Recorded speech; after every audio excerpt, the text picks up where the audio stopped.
तो मैम ये सबसे पहले तो आपका स्वागत है दी लोकल जर्नलिस्ट में। अंजलि ऑप्टिकल्स में क्या क्या सर्विसेज दी जाती हैं कस्टमर्स को, और यहाँ आने से उनका क्या क्या आई केयर से रिलेटेड क्या क्या सर्विसेज और क्या क्या फैसिलिटीज़ दी जाएगी, थोड़ा बताएं। यहाँ पे सिर्फ एक ऑप्टिकल्स नहीं है, यहाँ पे एक आई क्लिनिक भी है जिसमें रिफ्रैक्शन के साथ साथ हर एक पेशेंट को binocular vision assessment, dry eye evaluation और ऑक्यूलर हेल्थ एग्जामिनेशन भी किया जाता है। इसके अलावा और भी फैसिलिटीज़ है, जैसे एम्ब्लॉपिया ट्रीटमेंट होता है, लेजी आई एग्जामिनेशन होता है, नॉन स्ट्रैबिस्मिक बायोनोकुलर डिसऑर्डर भी होता है। ये सब क्या होता है मैम, ये क्या बीमारी होता है, थोड़ा ये सब जैसे ये सब लेजी आपका आई क्या हुआ, थोड़ा बताएं। लेजी आई जैसे बचपन में किसी कारण एक आंख में रोशनी कम रहा, नहीं देखते देखते आंख के अंदर जो डेवलपमेंट होना चाहिए ना, ब्रेन के साथ हमारा आंख का भी संपर्क है ऑप्टिक नर्व के द्वारा, तो रोशनी नहीं पहुंचता है वहाँ पे, तो हमारा ब्रेन में जो देखने का एरिया है डेवलप नहीं करता है, तो बाद में जाके वो आँख काम नहीं कर करके लेज़ी हो जाता है, इसे लेज़ी आई कहते हैं। तो उसका ट्रीटमेंट यहाँ हमारा होता है बायनोकुलर विजन असेसमेंट करने के बाद क्या होता है, ब्रेन के साथ आँखों का कोऑर्डिनेशन टीमिंग वर्क हम लोग यहाँ पे कराते हैं, तो उससे फिर से वो रोशनी लौट आता है। कितना टाइम में मैम इसका रिजल्ट आता है? मैक्सिमम 6 महीना लगता है, अब डिपेंड करता है किसका कितना डेंस एम्ब्लायोपिया है, लेज़ी आई कितना ज़्यादा है, तो उसके ऊपर कंडीशन डिपेंड्स ऑन कंडीशन। अच्छा मैम, और क्या फैसिलिटीज़ और क्या क्या सर्विसेज दी जाती है जो पब्लिक को समझ में आए? यहाँ पे आपका रेगुलर आई एग्जामिनेशन के साथ आँख के अंदर का रेटिना, क्विक रेटिना एग्जामिनेशन कर लेते हैं, आँखों का प्रेशर चेक करते हैं, ड्राई आई जो आता है उसका हम लोग मॉनिटर करते हैं, आँखों में थर्मल स्ट्रिप दे के उसका क्वालिटेटिव एंड क्वांटिटेटिव मेजरमेंट भी करते हैं, वो जब हर एक विजिट में कितना उसका चेंज हो रहा है वो हम लोग देखते हैं। रेड आई ट्रीटमेंट होता है, और हम लोग कुछ फ्री आई सर्विसेज देते हैं, जैसे सर्जरी कम्युनिटी हेल्प के लिए हम लोग करते हैं, कुछ आँखों का ऑपरेशन कैटरेक्ट सर्जरी करते हैं। अच्छा मैम, बहुत सारे जो लोग हैं उनके आंखों में देखेंगे कि पानी गिरता है, आँख में एक खुजली सा होता है, तो ये क्यों होता है और इसका किस तरीके से आपकी तरफ से इलाज रहता है? आँखों में खुजली तो जनरली होता है एलर्जी की वजह से। अब एलर्जी बहुत कारण से हो सकती है, हमारे हवा में आजकल जो प्रदूषण चल रहा है, चेंज इन वेदर हो रहा है, खाने पीने में कुछ ऐसा चीज़ जिससे एलर्जी हो जाता है, तो ये बहुत कारण से हो सकता है। कभी कभी कोई कारण नहीं एलर्जी हो जाता है, सीज़न के साथ साथ ठंडा गर्म में हो जाता है, तो उसके लिए हम लोग उस हिसाब से ट्रीटमेंट देते हैं। बहुत ये कॉमन दिख रहा है क्योंकि स्मार्टफ़ोन का ज़माना है, गैजेट्स के साथ लोग जुड़े हुए हैं।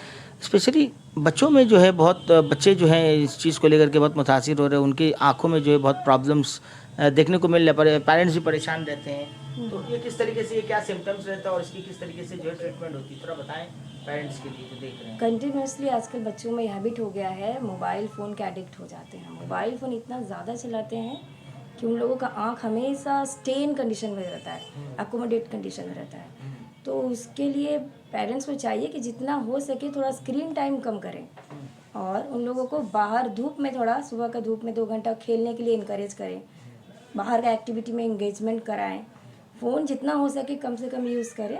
एज के हिसाब से हमारे एक नॉर्मल गाइडलाइन दिया हुआ है, जैसे 3 साल तक तो फ़ोन देना ही नहीं है, उसके बाद आप घंटा, 1 घंटा, 1.5 घंटा ऐसे दे सकते हैं, और डिजिटल एक्सपोजर जितना कम रहेगा उतना ज़्यादा अच्छा रहेगा। माइनस पावर का ज़्यादा आता है आजकल, फिर ड्राइनेस का ज़्यादा समस्या होता है। बच्चे क्या होता है कि ब्लिंक नहीं करते हैं, जिसकी वजह से ड्राई आई हो रहा है, तो अगर ये सब बच्चों को, पेरेंट्स को देखना है कि इससे दूर रखें, और फिर भी अगर बच्चा थोड़ा मोड़ा चला भी रहा है तो बच्चों को बोला जाए कि 20 मिनट देखने के बाद 20 सेकंड के लिए दूर में देखो और थोड़ा ब्लिंक करो, ताकि थोड़ा आँख को डी स्ट्रेन किया जा सके, आँखों में स्ट्रेन कम। बड़ों में भी एक चीज़ देखने को मिलता है कि रात रात तक जो है स्मार्टफोन वगैरह जो है घाटते हैं और एकदम करीब से देखते हैं सोते वक्त, खास तौर पर उनको भी जो है आंखों में प्रॉब्लम है। उनको भी यही सेम प्रॉब्लम होगा, सबसे ज़्यादा ड्राइनेस का ही समस्या आ रहा है, क्योंकि डिजिटल आई स्ट्रेन के साथ ड्राई आई सिंड्रोम रिलेटेड है, इंटर रिलेटेड है। बहुत बार ये देखा जाता है कि स्पेशली मार्जिनल कम्युनिटीज़ में या फिर बड़े लोग में भी देखा जाता है कि लोग आई केयर को लेकर के उतना सीरियस नहीं रहते हैं। सरों में दर्द हो रहा है या कुछ भी हो रहा है तो वो लोग आई स्पेशलिस्ट डॉक्टर्स को वो लोग नहीं दिखाते हैं। तो इसको लेकर आप क्या कहना चाहेंगे खास तौर पर?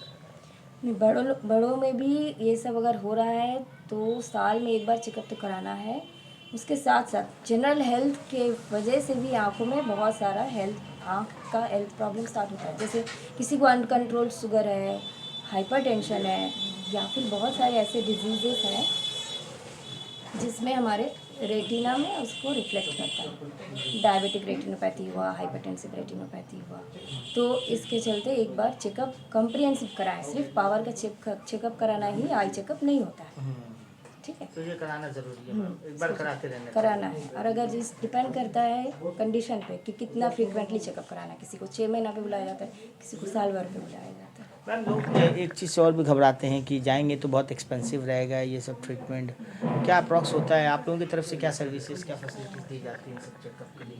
इस सब चेकअप के लिए देखिए मेरे यहाँ पे हम स्क्रीन करते हैं, पहले पूरा स्क्रीनिंग कर लेंगे। अगर हमारे यहाँ पे वो फैसिलिटी अवेलेबल रहा तो किए, नहीं तो हायर सेंटर में हम लोग उसको रेफ़र करते हैं, जहाँ पे हमारे यहाँ से जाने से कुछ स्पेशल प्रेफरेंस दिया जाता है, कुछ स्पेशल डिस्काउंट्स दिए जाते हैं। कैटरेक्ट, हाँ अच्छा, पेशेंट्स को वो स्पेशल प्रेफरेंस और स्पेशल डिस्काउंट्स मिल जाता है। मैम आपके यहाँ से जैसे कैटरेक्ट्स वगैरह की जो इश्यूज़ हुई या आई सर्जरीज हुआ, तो इन सब चीज़ों के लिए भी आप लोगों की तरफ से वो ट्रीटमेंट मिलता है? हाँ मिलता है, हम उसे स्पेशल हम अपने हिसाब से अच्छा जगह पे भेजते हैं कैटरेक्ट सर्जरी के लिए। और कैटरेक्ट सर्जरी के बाद आफ्टर कैटरेक्ट सर्जरी हम लोग यहाँ पे मैनेज करते हैं, जैसे कि जब तक ना वो एक set period of time cover कर ले, 2 वीक्स या 21 डेज, उतना दिन तक हम अपने यहाँ पे बुला के उसे रेगुलर इंटरवल पे इवेलुएट करते रहते हैं। मैम थोड़ा ये आपका एड्रेस बता दीजिए, कहाँ पर हुआ है? ये हम लोगों का 45/3 मोमिनपुर है, जस्ट भारत पेट्रोलियम के उल्टा तरफ है। मोमिनपुर मोड़ के पास? हाँ, मोमिनपुर मोड़ के पास है, आपका डायमंड हार्बर रोड पर। Thank you ma'am, thank you ma'am.